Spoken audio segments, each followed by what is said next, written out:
Visit Nepal and you're bound to catch one of the country's many colourful festivals.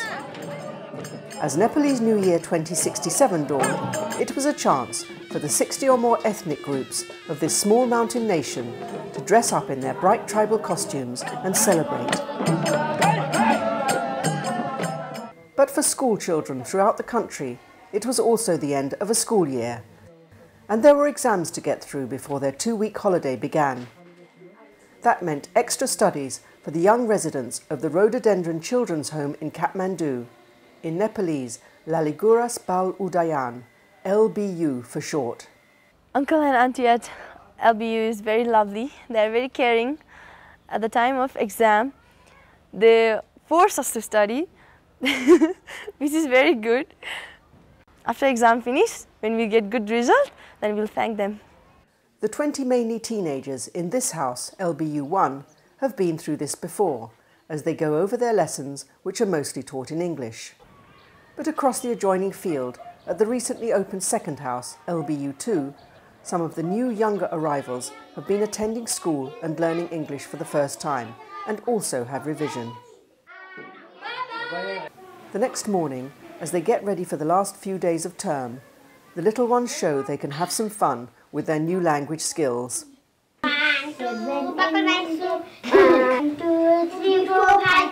1 second, 3 seconds, 6, 7, 8, 9, 10. There I let it go again. Why did you let it go? Because it beat my fingers. Which finger did it beat? This little finger on my right. With exams finally over, the LBU children stay up one evening to welcome back Florence Creef, the home's founder and guardian angel, who is visiting from London, where she lives and works. You all think that's good. The first of many jobs Florence turns her hand to next day is cutting hair, but not, as she is quick to point out, to save money. No, it's not to save money because it's very cheap and all the boys go to the hairdresser once a month. But the hairdressers are really bad. They did their hair very badly. So I thought that I might do as well, or at least not worse. And you could say that thinking she could do a job at least as well, if not better, is how this remarkable 46-year-old French woman came to be here today. In Kathmandu in 2002, during a break from her London banking career, she realised she had volunteered at a bad orphanage, where corruption, not compassion, motivated the manager. The children actually were very badly treated. It was run like a business. The family occupied like 2 large rooms, and the 25 children 2 other rooms where they were sleeping on the floor. She took a decision, which was to transform many lives, including her own. Her carefree, child-free days were numbered. I decided to start my own orphanage because obviously I was not trusting anybody to do it for me. To get started, she used her £80,000 life savings. I rented a house for 3 years and I furnished it, redecorated it, and then hired some staff. Rolak, who now has 2 of his own children, son Roman and daughter Romia, shared Florence's views on how the new children's home should be run. We think at the beginning, let's do for a few, let's do good qualities, education, health, everything. The children at LBU enjoy a life sheltered as much as possible from their country's desperate conditions. Day-to-day life in Nepal is dominated by the inconveniences of poor infrastructure, power cuts up to 18 hours a day, widespread pollution, and general shutdowns caused by political instability. It's obvious these children are happy and well cared for. Their future could have been so different, but for the vision of one woman. And in this country, so many other youngsters are not so lucky. Florence and Rolak often make early morning visits to the streets of Kathmandu, where hundreds of children sleep in doorways, dirty and malnourished, sniffing glue and living from hand to mouth. You have a lot of garbage pickers, especially in Kathmandu Valley because of the war for 13 years. A lot of people in the countryside for their children were at risk, so they sent them to Kathmandu, where there was the army, so there was more protection, but there's more misery also. They often sent them to relatives who didn't want to take care of them, and that's why they ended as street children. And if they don't end up on the streets, there's widespread child labour. The LBU children's backgrounds tell the story of their nation's challenges. My father drank all the time and he used to beat me and my mother. My mother, she have 3 children which she cannot provide all the facilities to us, and we understand, so it's a bit difficult to earn money for her. Among those rescued by Florence from the bad orphanage were Kalpana and her younger brother Krishna.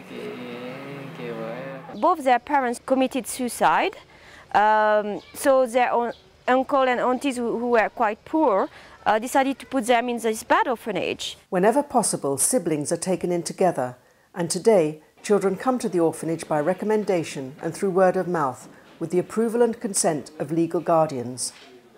We rescued recently 4 children from 3 years old to 11 years old. We read about them in the newspaper. Their parents were just died in a very brutal manner because the dad was drunk and one day he was arguing with his wife and cut her throat, and then he killed himself with a knife. Vishnu, who is 11 years old, who is the oldest kid of the 4, was really sad and distraught and didn't know what was going to happen and really worried. And it was really heartbreaking to see how she was. But I think after one night at LBU, I think the day after, when in her eyes, she was so happy and she seemed so grateful. A month before, we welcomed Kumari and Niraj, who are from a little village also. Not all LBU children have lost both parents. Some have been rejected by widowed mothers, forced by social pressure into remarrying. Most of the time, the new husband doesn't want to take care of the children from the first marriage. So, as a result, the mothers, especially young mothers, start to get rid of their children as soon as possible and to be able to remarry. Attractive young girls in poor areas are easy targets for the people traffickers. Sometimes Indian men come to Nepalese villages and seduce young Nepalese women because they have a fair skin and promise them to marry in India, and then once they are in India, they put them for prostitution. So we believe it's what happened to Binita's mother. So when she got Binita, she actually tried to kill Binita and put her in the river, threw her in the river. So she was rescued, but then she was from a very young age used as a servant, and she told us that she was living really with the pigs and eating the same thing as them and really starving. To safeguard the future of LBU and children like Benita, the charity Child Action Nepal was created in the UK and attracts various fundraising efforts. Child Action Nepal relies on the income from regular sponsors who exchange letters and photographs with the children they support.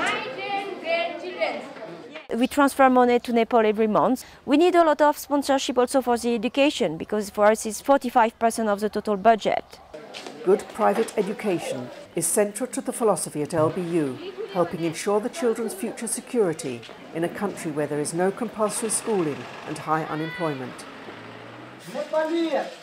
We don't want them to become lazy, we want them to be independent and take care of themselves. We ask them to deal with everything in the home so that they have the ability to do it, and also it gives them ownership of the place. So that's what I think when anybody comes here, it doesn't feel like an institution, like an orphanage, but a big house, because the children own the house. It's their house, they don't live there only. And when work is over, they also enjoy a variety of other activities.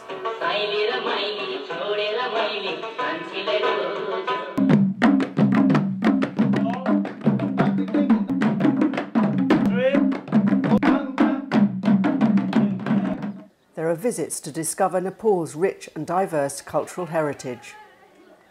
Florence continues to pay for her regular trips to LBU and for many holidays and treats from her own income, considering herself a mother to all the children. Once they start working, the charity won't do anything, but we are attached to these children as our own children, and they're attached to us as their own parents. When the girls will get married, I will pay the dowry. not the charity. But and I will consider the children like my grandchildren. Should be many, hopefully. While LBU is supported by donations and sponsorship from Child Action Nepal, day-to-day running is via a local committee and Rolak's hard work. We have more than 1,000 children home in Nepal. Only in Kathmandu there must be more than 500, 600 children. I think we are top 5, only few are running like this way. That high position has been reached by creating a family from a mix of different backgrounds. It was a little bit difficult for me because we have to make one family to settle down. That was the one. Now it's okay, everything is fine. And everything is certainly fine when the school exam results arrive and everyone has passed. Nobody has failed. Most of them have more than 60% means first division. I'm really happy. When I started the orphanage, I didn't want to have an orphanage like other orphanages, one more orphanage, which would be one more institution. I wanted to have small orphanage, so maximum 20 children, so that we can care of each of them individually, because it's what is missing in many orphanages. They've got the material comfort, but not enough attention. Each child needs to feel special. A lot of the children coming here have very low self-esteem, and we need to make them, and to get this self-esteem, they need to be loved and taken care individually. And the rescued children in Florence's family have their own way of telling what this love and individual care means for them. They took care about everything, like studies and extra activities, then about food, shelter, everything. It's nice, all our friends, and it is located in quiet environment, nice and fresh. Do you like it here? Yeah, of course I like it. I feel like this is one, I feel like I'm in heaven. Yeah. Thank you.